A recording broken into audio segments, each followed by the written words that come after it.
दूसरा हमने लिया है सामाजिक जो ग्रुप है उसको हम सामाजिक सोशल ग्रुप लिया है। तीसरा सोशल वैल्यूज़ सामाजिक मूल्य और व्यवहार्यता। सामाजिक चौथा है सामाजिक उत्तरदायित्व। पांचवा है सरकार की भूमिका और सरकार के उत्तरदायित्व। ये क्रिटिकली एग्जामिन करने के लिए या ये वो क्रिटिकल एलिमेंट्स हैं जो सोशियो कल्चरल इन्वायरमेंट में इंक्लूड किए गए हैं। तो इस कनेक्शन में पहला है जो सोशल इंस्टीट्यूशन एंड सिस्टम। सबसे पहले हम लोग बात करेंगे सोशल इंस्टीट्यूशंस की। Social institutions refers to setups like family, school, church, state. आप इसको कुछ इस तरह से समझ सकते हैं कि सामाजिक संगठन में क्या क्या आता है। तो परिवार हैं, स्कूल विद्यालय हो सकते हैं, चर्च और राज्य, which are essential to maintain the orderly arrangement of social structure. These are regarded as collective modes of behavior. They prescribe a way of doing things. They bind the members of the group together. There are 5 kinds of social institutions. 5 तरह के हमारे social institutions हैं, namely family, economies, religion, education and state. परिवार, अर्थव्यवस्था, धर्म, शिक्षा और राज्य। There are also a number of secondary institutions which are derived from each of these primary institutions.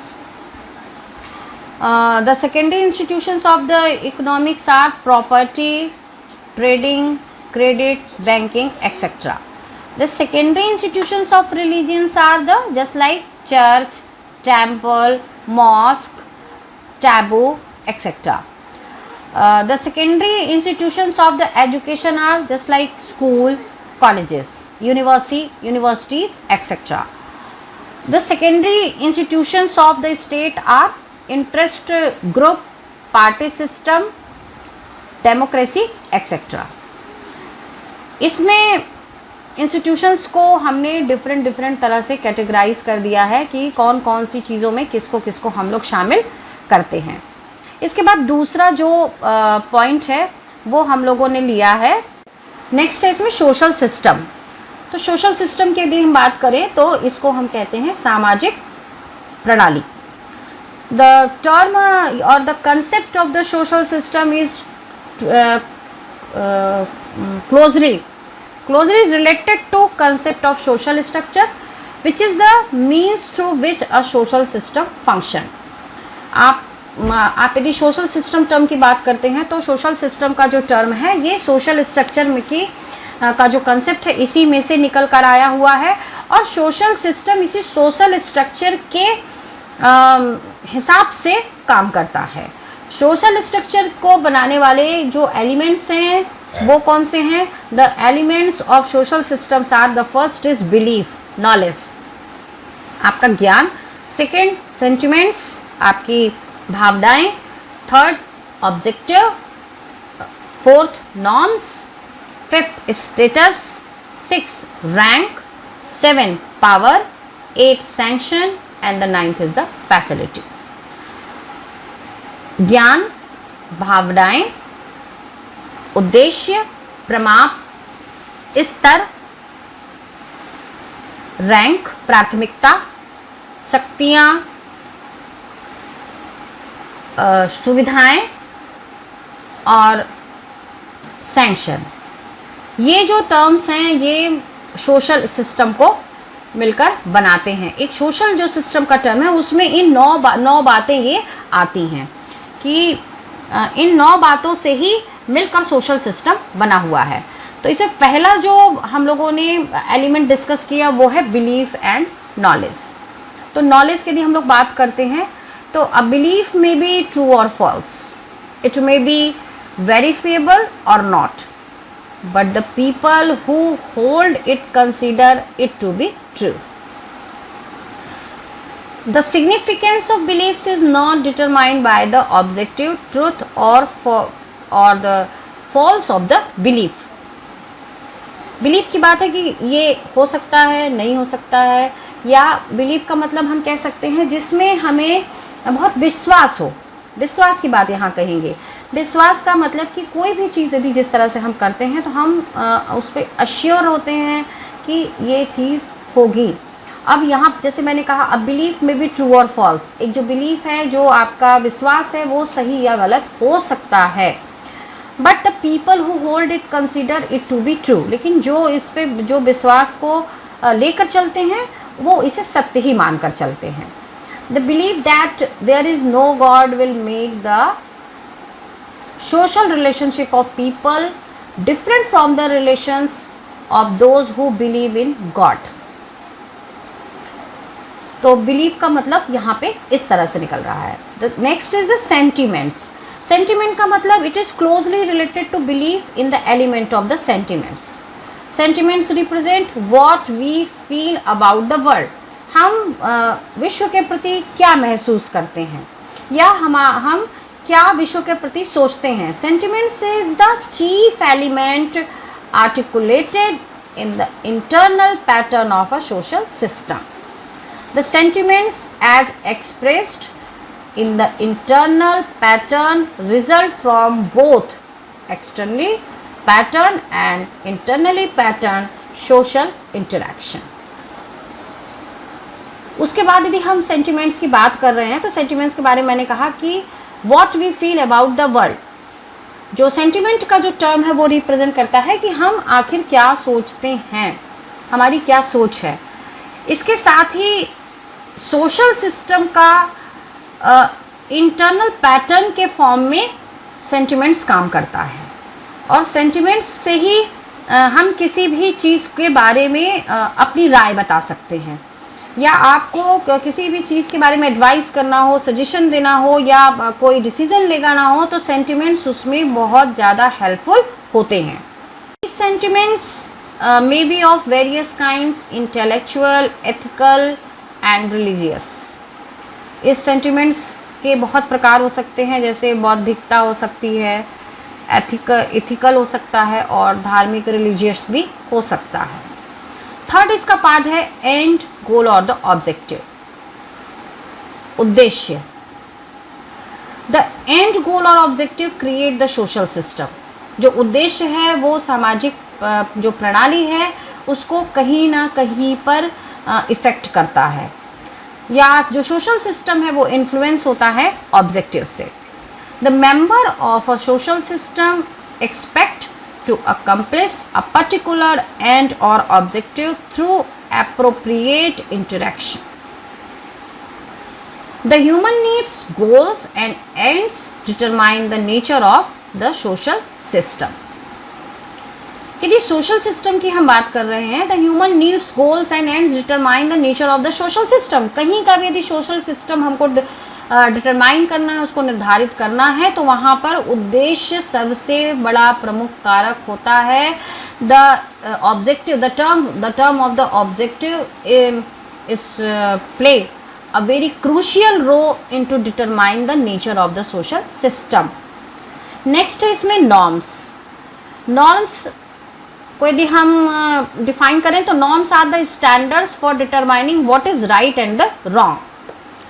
हमारा स्टैंडर्ड, हमारे प्रमाण बताते हैं कि क्या सही है, क्या गलत। निर्धारित करना हो यदि हमें सही और गलत को, तो स्टैंडर्ड ही ये डिसाइड करते हैं कि ये सही है या गलत। एप्रोप्रिएट एंड इनएप्रोप्रिएट, ये भी डिफाइन करता है कि चीज़ें एप्रोप्रिएट हैं या नहीं। जस्टिस और द इनजस्टिस, सही है या गलत, न्यायिक है या अनुचित है, उचित है या अनुचित है, गुड एंड बैड, सही है, बुरा है या अच्छा है। इन सोशल रिलेशनशिप, जो समाज में जिन रिलेशनशिप्स की हम बात करते हैं, या समाज में जो एक दूसरे के बीच में जो एक रिलेशनशिप्स होता है, उसमें नॉर्म्स बहुत बड़ा डिटरमाइनिंग फैक्टर होता है कि सही है, गलत है, एप्रोप्रिएट है, अनएप्रोप्रिएट है, उचित है, अनुचित है, सही है या गलत है। इसको इसको डिसाइड करना या इसके लिए जो इन्फ्लुएंसिंग फैक्टर होता है, जो सबसे बड़ा प्रभावी कारक होता है, वो होता है नॉर्म या प्रमा। इसके बाद यदि हम बात करें तो some norms are general and may not be violated by anyone while others apply only to particular individual and status role within the system. Then a major thing is here, the norm of fair play is of important in athletic activities. The norm of efficiency is of great importance in the economic system. Particularly, norms may be especially crucial for spatial social system. तो यहाँ पे different जो हम लोग बात करें systems की, जो हमने सोशल सिस्टम की बात कही है, तो डिफरेंट फील्ड्स में नॉर्म्स अपनी इम्पोर्टेंस को या अपने रोल को बहुत ही क्रूशली प्ले करता है। इसके बाद जो नेक्स्ट है वो है आपका स्टेटस और द रोल। स्टेटस को यदि हम कहें तो status is the position which an individual has in the society. समाज में जो एक व्यक्ति जो एक स्तर अपना समाज में बना के रखता है, उसको हम स्टेटस कहते हैं। In a social system each individual has a status. यदि हम समाज की बात करते हैं तो जो भी हमारी सामाजिक प्रणाली है उसमें हर आदमी का अपना कोई ना कोई स्टेटस होता है। So the place in a particular system which a certain individuals occupies at a particular time is his status with reference to that system. Then the element of the status is found in every social system. In the family, there are the status of the father, mother, son, daughter, etc. इसके बाद यदि हम बात करें तो there are the some functions attached to each status which are called the role. In a social system, the individual are expected to perform their roles in accordance to their status. यदि समाज की बात हम करते हैं तो समाज में हर आदमी जो अपनी भूमिका अदा करता है वो अपने स्टेटस को देखते हुए अपने स्टेटस को देखते हुए अपनी भूमिका को अदा करता है। Next is the rank. The rank is used here as equivalent to standing, the term of the standing. It includes the importance an individual has in the system in which the rank is accorded. It is determined by the evaluation placed upon the individual and his act in accordance with the norms and standards of the system. कोई भी व्यक्ति होता है वो अपने rank के हिसाब से ही अपने रोल को प्ले करता है। जैसे a political leader enjoy higher rank than a teacher in modern society. एक लीडर है, यदि कोई नेता है तो उसका जो स्तर होगा या उसकी जो प्राथमिकताएं होंगी वो एक सामान्य शिक्षक से कहीं ज़्यादा होती हैं। Whereas in ancient time the teacher enjoy the higher rank than that of even the king. The next term is the power. Power refers to the capacity to control others.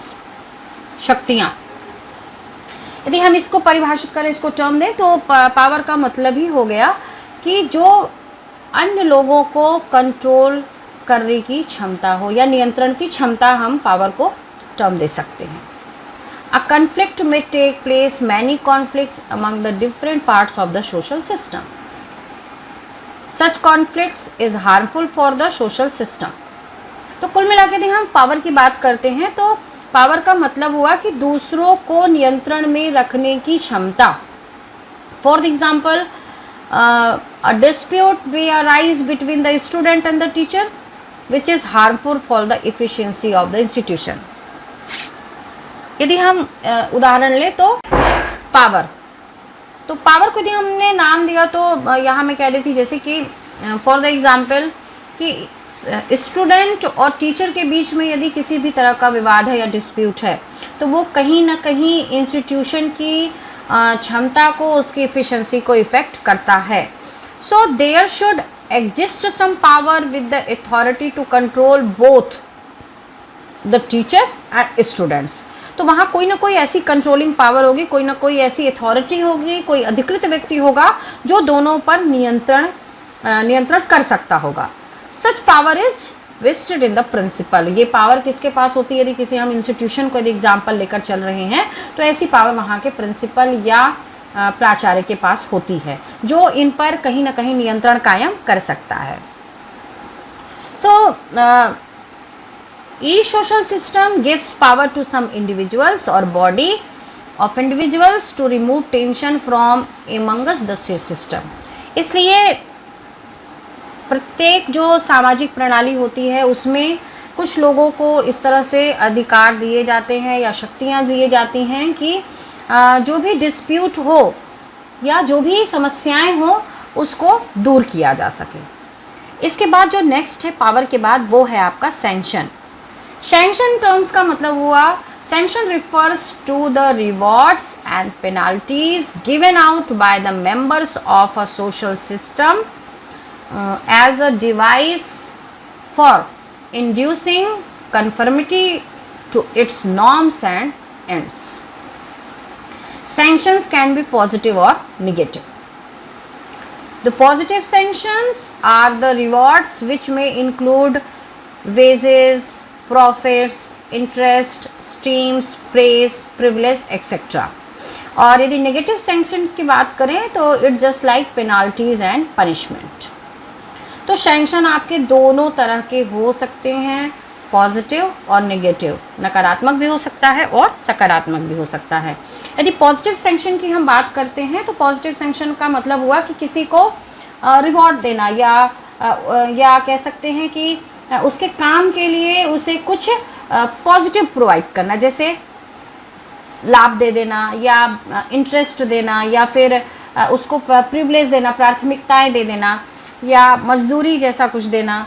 लेकिन negative sanction का मतलब सा हुआ कि जहाँ पर जो reward है वो निगेटिव फॉर्म में दिया जा रहा है, जस्ट लाइक पेनाल्टीज या पनिशमेंट, जैसे सजा देना या फिर अर्थदंड लगाना. इस तरह की जो चीज़ें हैं वो हमारे सैंक्शन में आती हैं और हमारे सोशल सिस्टम को कहीं ना कहीं पर इफ़ेक्ट करती हैं. नेक्स्ट जो है वो है फैसिलिटी, सुविधाएं. Facility has been defined as a mean use to attain ends with the system. It is necessary that the individuals in a social system should be provided with adequate facilities to enable them to perform their role efficiently. कुल मिला के काम को कितनी अच्छी तरीके से किया जा सकता है, कितने अच्छे तरीके से उसको परफॉर्म करवाया जा सकता है, इसके लिए जो रिवॉर्ड का फॉर्म होता है वो सुविधाएं होती हैं. तो अपने गोल्स को पूरा करने के लिए, अपने ऑब्जेक्ट को पूरा करने के लिए या टारगेट को पूरा करने के लिए सोशल सिस्टम में कुछ इस तरह की फैसिलिटीज़ लोगों को दी जाती हैं या प्रोवाइड की जाती हैं कि वो सिस्टम में या वो उस पर्टिकुलर मोटिव को, उस ऑब्जेक्ट को पूरा करने में इफ़िशिएंटली काम कर सकें. उसके बाद हम लोग कहेंगे कि the ends, goals or the objective of a social system can be realized only through the utilization of facility. The utilization of facilities highlights systematic ends, beliefs and norms that might otherwise remain obscure. तो यहाँ पे भी हम बात करें तो इसको कुछ इस तरह से भी एग्जाम्पल के थ्रू लिया जा सकता है. The use of the tractor may require a reorganisation of land system since the facility of a tractor can not be utilised if land is of very small size. यदि हम इसको उदाहरण से यदि इसको समझना चाहें तो इसका मतलब इसमें आप ले सकते हैं कि यदि हम एक ट्रैक्टर को इस्तेमाल करना चाहते हैं तो वो एक ट्रैक्टर तब तक 100% अपनी कैपेसिटी को यूटिलाइज नहीं कर पाएगा, अपनी उतनी प्रोडक्टिविटी को उतनी अपनी प्रोडक्टिविटी को नहीं दे पाएगा जितनी उसके अंदर है, क्षमता है। तो उसकी 100% कैपेसिटी को यूटिलाइज करने के लिए लैंड के साइज़ पर डिपेंड करेगा कि हम ट्रैक्टर से कितना काम ले पाते हैं।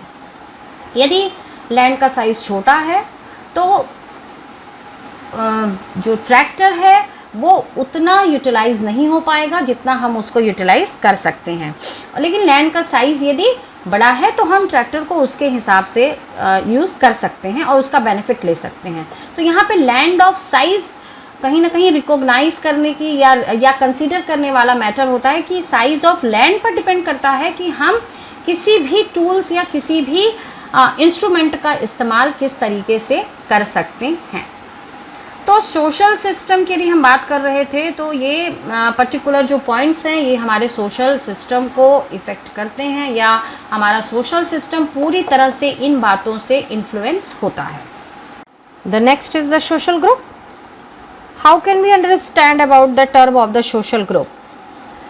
So for knowing about that the term of the social group, we can give some words to it.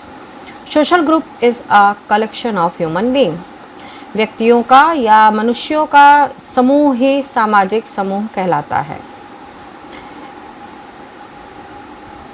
In broad sense, a group is a number of units of anything is close proximity to one another.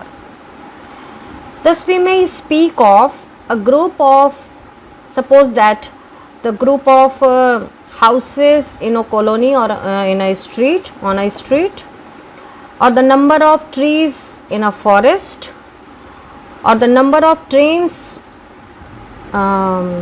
at the railway station, number of buses at the bus stand. These are the example of the groups.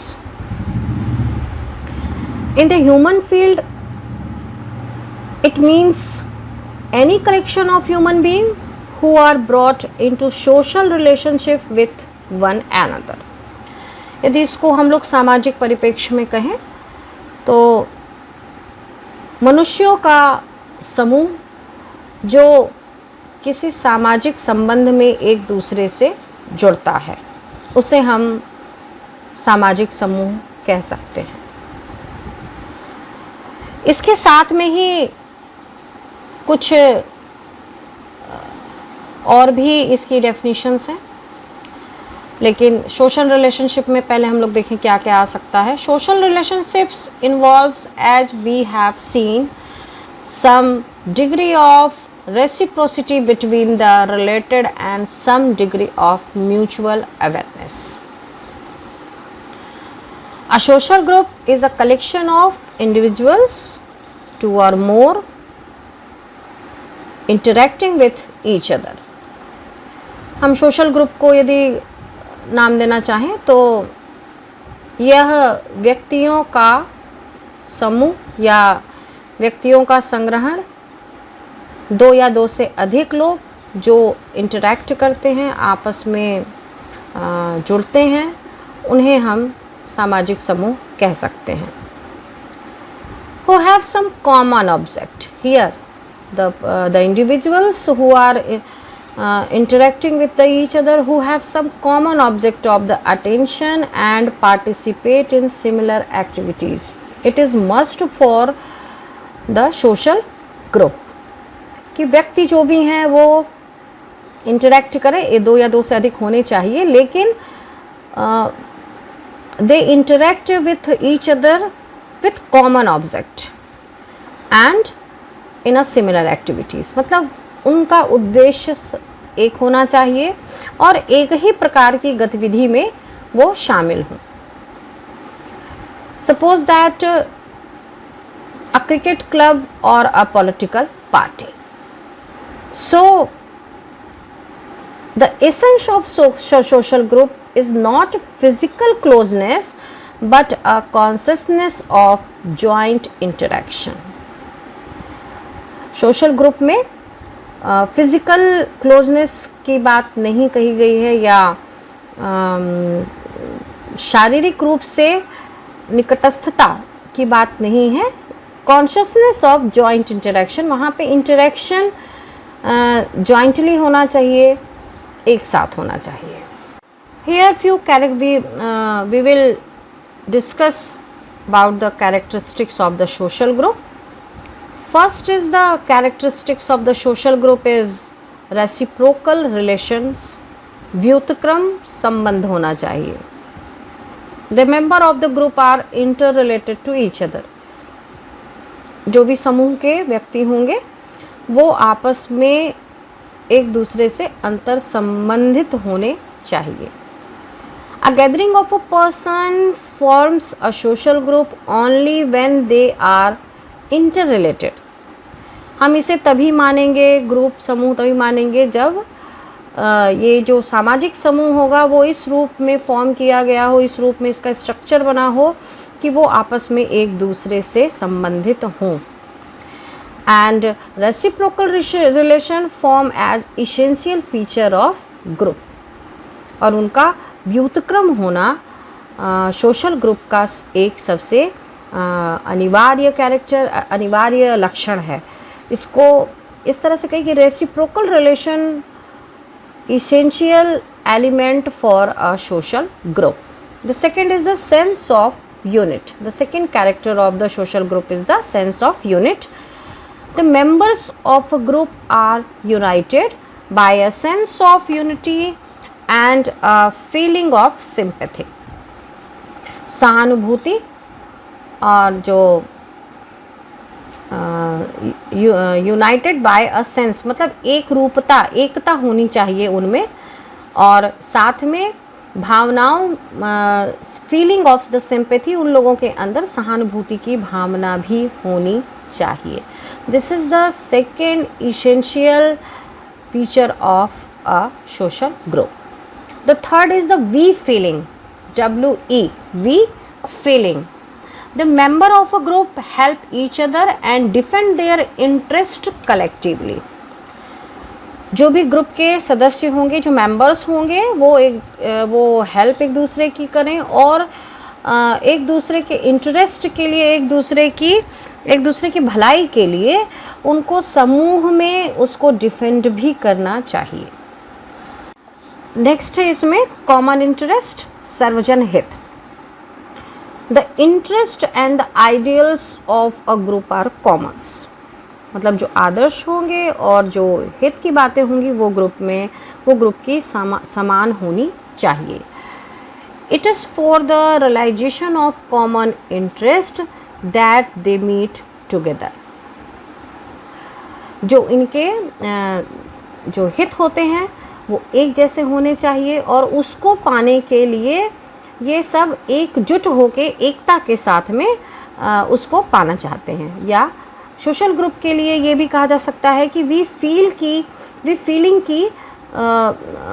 की भावना होनी चाहिए, उसमें we feeling का character होना चाहिए कि सभी के जो भी इंटरेस्ट होगा, जो भी हित होगा वो सबका एक हो और उस हित को पाने के लिए सभी एक साथ मिलकर उसको पाने के लिए प्रयास करते हैं, एफर्ट करते हैं।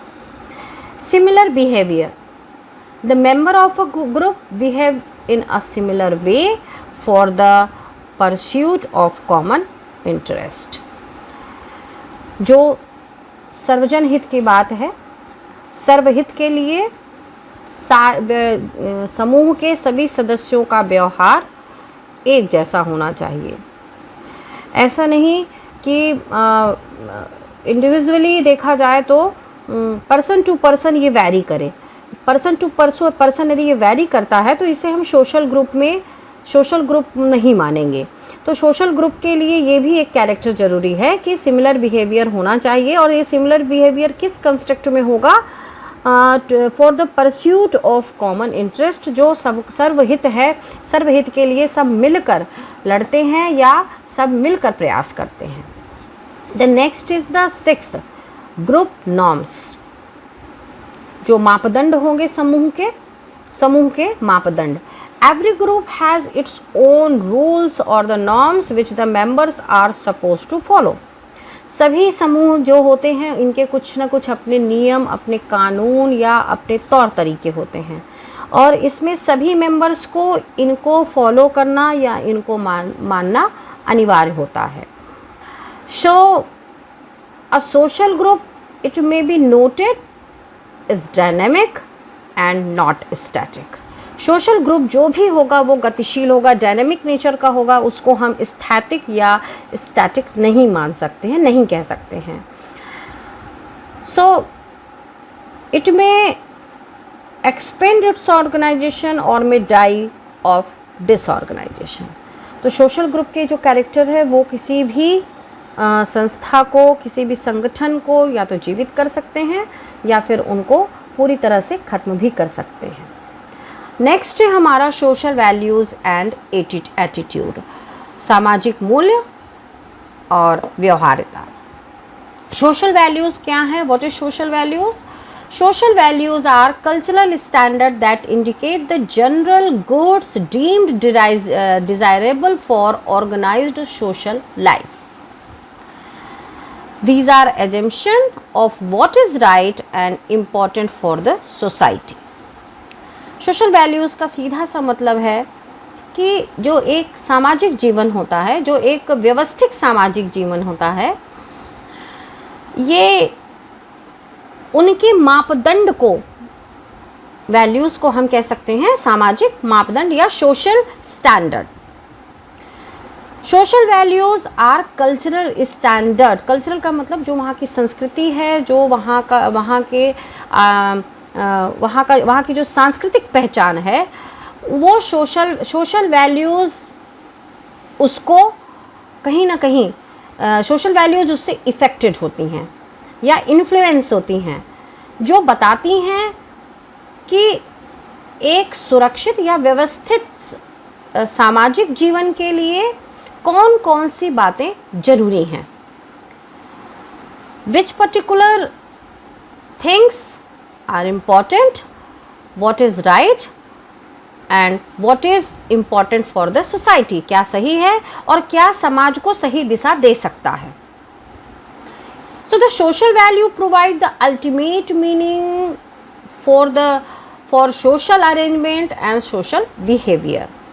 कुल मिला के हम ये कह सकते हैं कि समाज का जो व्यवहार है, समाज की जो दिशा है, जो उसका डायरेक्शन है, वो सोशल वैल्यूज़ कहीं ना कहीं इंडिकेट करती हैं कि वो सही है या गलत। Suppose an example, social values is equality of opportunity, अवसर में समानता। ये एक बेहतरीन उदाहरण है हमारे सामाजिक मूल्य का। It is widely considered to be a desirable end in itself. The importance of a value in social life can hardly be aggregated. So a social value differ from individual value. We never says that कि social values and the individual values both are the similar. A social value always differ from the individual value. एक व्यक्ति के मूल्य और एक समाज के जो मूल्य हैं उनमें अंतर होता है। ज़रूरी नहीं होता है कि एक व्यक्ति जिन मूल्यों पर, जिन वैल्यूज़ पे चल रहा है, वही सेम वैल्यूज़ उस सोशल एनवायरनमेंट की भी हो, ऐसा नहीं होता है। तो इंडिविजुअल की वैल्यूज़ और सोशल वैल्यूज़ दोनों अलग अलग होती हैं। An individual values is enjoyed by the individual which a man seek from himself. कोई भी व्यक्ति अपने मापदंड या अपने जो वैल्यूज़ होते हैं, अपने जो मूल्य होते हैं, वो अपने सेल्फ इंटरेस्ट के लिए बनाता है। लेकिन जहाँ तक सोशल वैल्यूज़ की बात होती है, वहाँ पे सोसाइटी को राइट डायरेक्शन देने के लिए, उसको सही दिशा देने के लिए ही सोशल वैल्यूज़ बनाए जाते हैं या सोशल वैल्यूज़ उस कंस्ट्रक्ट में काम करते हैं। तो social values regulate the thinking and behaving of individuals. ये भी कह सकते हैं कि जो हमारे सामाजिक मूल्य हैं वो किसी एक व्यक्ति की सोच और उसके व्यवहार को कहीं ना कहीं से रेगुलेट करती है, गवर्न करती है। या इसको इस तरह से भी कहा जा सकता है कि सोशल वैल्यूज़ कहीं ना कहीं एक ह्यूमन की अपनी ओन जो उनकी थिंकिंग होती है, उसकी अपनी सोच को भी इफ़ेक्ट करती है, और कहीं कहीं पर एक इंडिविजुअल की जो थिंकिंग है, जो उसका बिहेवियर है, वो भी सोशल वैल्यूज़ के हिसाब से चेंज हो जाता है। तो social values are different from the social norms. Norms are the standard of group behavior which incorporate value judgment and are related to the events in the real world. When a number of individuals interact, a set of standards develop that regulate their relationship and modes of behavior. जब बहुत सारे लोग आपस में interact करते हैं, मिलते हैं, या कन्वर्सेशन करते हैं, या नॉलेज का ट्रांसफॉर्म करते हैं, या अपनी बातों को एक दूसरे तक पहुंचाते हैं, तो वहाँ पर एक अलग तरह के मापदंड बन जाते हैं, या इसको कहिए कि एक अलग वैल्यूज़ क्रिएट हो जाती है, जो कि इनके आपस के बीच के रिलेशनशिप को रेगुलेट करती है, उनके बीच के जो व्यवहार हैं उसको कहीं ना कहीं से गवर्न करने लगती है। या इसको कहिए कि जहाँ पे कई लोग एक साथ इकट्ठे होते हैं, और जब वो आपस में इंटरेक्ट कर रहे हैं, कम्युनिकेशन कर रहे हैं, तो उससे एक तीसरी विचारधारा आती है, या कहिए उन लोगों की बातों से एक नई विचारधारा, एक नया कंसेप्ट जब इमर्ज होके सामने आता है, तो वो इन ग्रुप में जितने भी लोग इंटरेक्ट करते हैं, इनकी वैल्यूज़ को भी डिसाइड करता है, इनके बिहेवियर को भी डिसाइड करता है, और इनके रिलेशनशिप को भी गवर्न करता है। तो these standards of the group behaviour are called the social norms. These standards of group behavior are called social norm. It is a considerable point. At the same time, a norm is a standard of behavioral expectation shared by group members against which the validity of perceptions is judged and the appropriateness of feeling and behavior is evaluated. It means जो norms हैं वो कहीं ना कहीं जो group के members होते हैं, या जो समूह में व्यक्ति इकट्ठा हुए हैं, आपस में जो एक दूसरे से एक्सपेक्टेशंस को, जो आशाओं को या अपनी विचारधाराओं को बांटते हैं, वो सही हैं या वो सही नहीं हैं, इसको भी कहीं ना कहीं पर नॉर्म्स इवैल्यूएट करता है, उसका मूल्यांकन करता है। नेक्स्ट है attitude. Attitude is the state of consciousness with in the individual being. जो एटीट्यूड है वो लोगों के बीच में या व्यक्ति में कॉन्शियसनेस को क्रिएट करता है, या उसकी कॉन्शियसनेस, उसकी जागरूकता, सतर्कता को बताता है। कॉन्शियसनेस का मतलब यहाँ पे जागरूकता से है। It refers to certain regularities of an individuals feelings, thoughts to act towards some aspect of his environment. It is a subjective reaction with relation to object. All attitudes imply objects towards which they are directed. But it is the state of mind, not the object, which is denoted by the term attitude. एक बात यहाँ पे ध्यान देने वाली है कि हम सभी ऑब्जेक्ट जो हैं उनको हम एटीट्यूड में इंक्लूड नहीं कर सकते हैं। However, attitude differ from interest. हित और व्यवहारता या सतर्कता दोनों अलग अलग चीज़ें होती हैं, इनको एक साथ नहीं मिलाया जा सकता है। Both concept are primarily psychological, largely mould our behaviour and determine social relationship.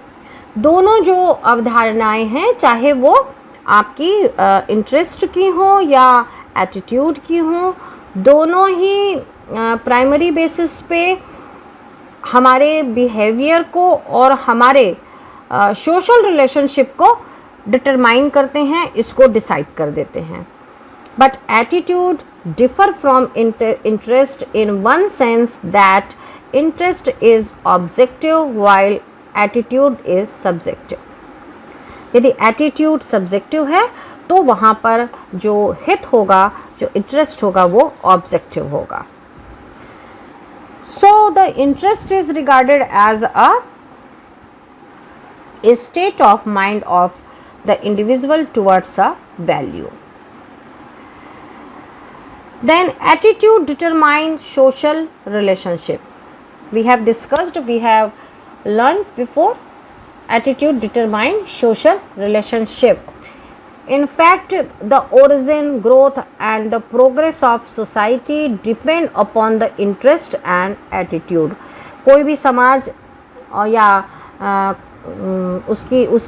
उसका जो विकास होगा, उसकी जो गति होगी, वो कहीं ना कहीं पर हित और व्यवहार्यता या सतर्कता दोनों पर निर्भर करती है. Attitudes determine the structure of society. समाज की जो भी संरचना होती है, वो जो भी उसका स्ट्रक्चर होता है, उसको डिटरमाइन करने वाला एटीट्यूड होता है. Attitude mould social relation.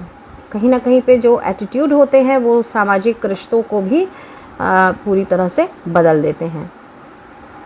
So moreover, we find people and groups everywhere displaying characteristics of attitude.